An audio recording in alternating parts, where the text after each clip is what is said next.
July నెల వచ్చేసింది. అంటే ఆషాఢ మాసం కూడా స్టార్ట్ అవుతుంది అని అర్థం. జులై 15వ తేదీ నుండి ఆషాఢం అయితే స్టార్ట్ అవుతుందండి. మరి ఆషాఢంలో మనం ఏ పనులు చేయాలి? ఏ పనులు చేయకూడదు? అనేదే ఇవాల్టి వీడియో.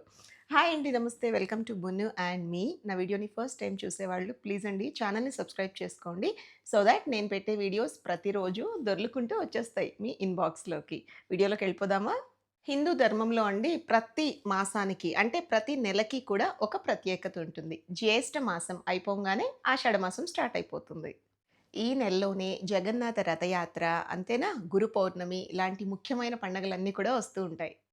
ఈ రెండిటితో పాటండి దేవసేని ఏకాదశి అని ఇంకొక రోజు కూడా వస్తుంది. ఆ రోజు విష్ణుమూర్తి నిద్రలోకెళ్ళిపోతారు 4 నెలల పాటు. ఈ మాసంలో మనం గనక పూజలు, వ్రతాలు కనుక చేస్తే విష్ణుమూర్తికి కోరిన కోరికలన్నీ కూడా నెరవేరుతాయని మన పండితులు చెప్తున్నారు. మరి అలాంటి పవిత్రమైన ఆషాఢ మాసంలో మనం కొన్ని పనులు చేయకూడదు. కొన్ని పనులు చేయాలి. మరి అవేంటి అనేదే ఇవాల్టి వీడియోలో మనం డిస్కస్ చేద్దాం. ఆషాఢ మాసం అంటే ఒక్క నెలేనండి. సో, ఆ ఒక్క నెల మన రొటీన్‌కి డెఫినిట్‌గా రొటీన్‌తో ఈక్వల్‌గా అయితే ఉండదు. కొన్ని పనులు చేయకూడదు అంటే కొన్ని మనం మానుకోవాలి.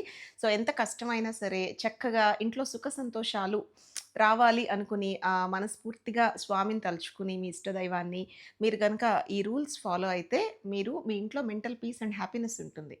ఈ ఆషాఢ మాసంలో అండి కొత్త వ్యాపారాలు, పెళ్ళిళ్ళు, గృహప్రవేశాలు, ఇళ్లలో ఫంక్షన్స్ లాంటివి జనరల్‌గా చేసుకోరు. ఎందుకంటే ఈ మాసంలో దేవతలందరూ కూడా నిద్రావస్థలో ఉంటారంటండి. సో, వాళ్ళ ఆశీస్సులు మనకి రావేమో అన్న ఉద్దేశంతోటి ఈ నెలలో మాత్రం వీటన్నిటిని అవాయిడ్ చేస్తూ ఉంటారు. సైంటిఫిక్‌గా ఇంకొక రీజన్ చెప్పనా? వర్షాకాలం మొదలైన ఈ టైంలో మనకండి మన డైజెస్టివ్ సిస్టమ్ మన అరుగుదల అనేది చాలా స్లో అయిపోతుంది. అందుకే ఈ నెలలో మాంసాహారం, గుడ్లు, అలాగే కాస్త హెవీ మసాలాస్‌తో ఉండే వంటలు, ఉల్లిపాయలు, వెల్లుల్లిపాయలు వేసిన వంటలు తినకూడదని చెప్తారు. మనలో మనమాట ఆల్కహాల్ ఉన్నవాళ్ళు ప్లీజ్ అండి ఈ ఒక్క నెల రోజులన్నా మానేయండి. ఎందుకంటే ఇది చాలా పవిత్రమైన మాసం. కొంచెం కష్టమైన పనే కదా! బట్ ట్రై చేయండి. మీకింకో విషయం చెప్పనా అండి? నాకిది వినంగానే అవునా! అనిపిచ్చింది. ఆయుర్వేదం శాస్త్రం ప్రకారం అంటండి, ఆషాఢంలో తోటకూర, పాలకూర కూడా చాలామంది తినరంట. నాకైతే తెలీదు. పంతులు గారు చెప్పంగానే అబ్బా! ఇంకేం తినాలి అనిపిచ్చింది ఒక్క సెకండ్. అసలు కారణం ఏంటి? అది నాన్ వెజిటేరియన్ కాదు కదా! అని అడిగితే, కాదమ్మా ఈ వర్షాకాలంలో క్రిమికీటకాలు, బాక్టీరియా ఎక్కువగా ఉంటుంది ఆకుకూర మీద. అందుకు తినకూడదు అని చెప్పారండి. సో, సైంటిఫిక్ రీజన్స్ ఉన్నాయి వీటన్నిటి వెనకాల కూడా. ఆషాఢ మాసంలో అండి వరుణ దేవుడిని పూజిస్తారు. అదేనండి నీటిని ప్రసాదించే దేవుడనమాట. కాబట్టి నీటిని వృధాగా వేస్ట్ చేయడము, అన్నెసెసరీగా అంటే అవసరం లేకపోయినా నీటిని ఎక్స్‌ట్రాగా వాడడము, నీటిని వేస్ట్ చేసే పనులు ఏమి కూడా చేయకూడదు. ఆయనకి కోపమొస్తుంది అని నమ్ముతారు. సో, జాగ్రత్తగా మామూలు టైంలో అయినా సరే ప్రకృతి ప్రసాదించింది ఏది కూడా మనం వేస్ట్ చేయకూడదండి. ఆషాఢంలోనే ఉన్న రూల్ అని నేను అనుకోవట్లేదు.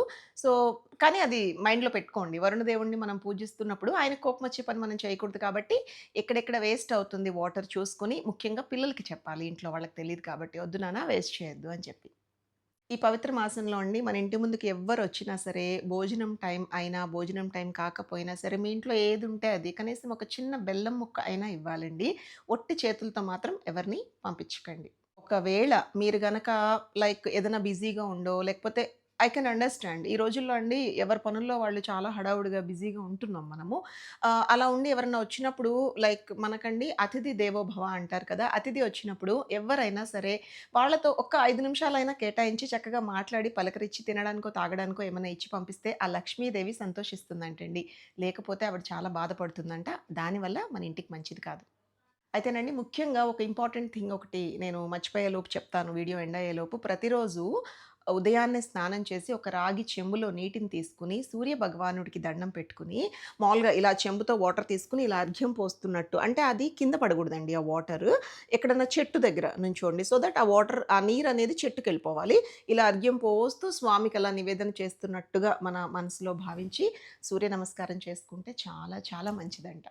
దీనివల్ల మన ఆరోగ్యం మెరుగవుతుంది. మనకేనా, మన ఇంట్లో ఉన్న అందరికీ కూడా. దాంతో పాటు కీర్తి ప్రతిష్టలొస్తాయండి. అది చాలా ఇంపార్టెంట్ ఈ రోజుల్లో.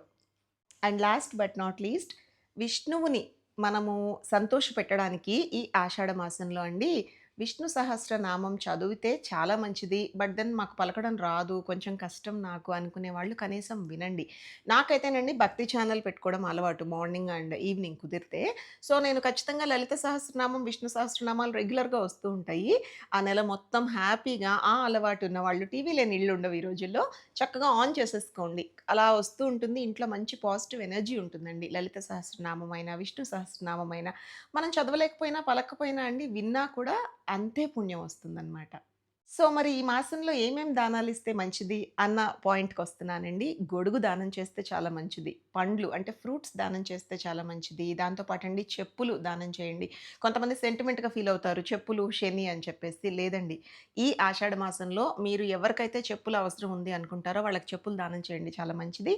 అండ్ ఇకపోతేనండి ఉప్పు కూడా చాలా మంచిది ఫ్రెండ్స్. ఉప్పు అంటే శుక్రవారం పూట మామూలుగా అయితే ఉప్పు ఇవ్వొద్దంటారు. లక్ష్మీదేవికి ఇష్టం కాబట్టి ఆ ఒక్కరోజు మినహాయించి మీరు చూసుకొని అండ్ శనివారం రోజు ఉప్పు కొనకండి. విడి రోజుల్లో ఎవరికన్నా అవసరం అనుకుంటే మామూలుగా మనం స్వయం పాకంలో పూజారి గారికి ఇస్తాం గదండీ! ఏదో ఒక రోజు మా తృప్తి కోసం మీకిస్తున్నాం పంతులు గారు అనుకుని ఇవ్వండి. సో, అందులో మీరు ఫ్రూట్స్ యాడ్ చేయొచ్చు, ఉప్పు యాడ్ చేయొచ్చు. సో, ఆయనకేమి అవసరం కనుక్కొని ఇచ్చేసేయండి. హ్యాపీగా స్వీకరిస్తారండి. అండ్ కొంతమందికండి గోధుమ పిండి కొనుక్కునే అలవాటుండదు. మన ఇంట్లో పని చేసే వాళ్ళకైనా సరే, లైక్ కొంతమంది నేను చూస్తూ ఉంటాను. లేదు అండి మేము కొనము, మేము గోధుమలు పట్టించుకుంటాము అని అంటారు కదా! అలాంటి వాళ్ళకి గోధుమలు దానంగా ఇవ్వండి. చాలా చాలా పుణ్యం వస్తుందంట. సో, నాకు తెలిసిన కొన్ని నాకు చిన్నప్పటి నుంచి విన్నవి కొన్ని చెప్పాను. అండ్ కొన్ని పెద్దవాళ్ళ నుంచి అడిగి తెలుసుకొని చెప్పి చేసిన వీడియో అండి. తప్పులేమన్నా చెప్పుంటే మీ బిడ్డని అనుకుని మన్నించండి. అండ్ నన్ను కరెక్ట్ చేయండి కామెంట్స్‌లో తప్పకుండా నేను తెలుసుకుంటాను. సో, అదండి ఇవాల్టి వీడియో. మరి వీడియో నచ్చిందా? నచ్చితే ప్లీజ్ అండి మీ ఫ్రెండ్స్ అండ్ రిలేటివ్స్‌తో వీడియోని షేర్ చేసుకోండి అండ్ ఛానెల్‌ని సబ్స్క్రైబ్ చేయడం మర్చిపోకండి. మళ్ళీ కలుద్దాం.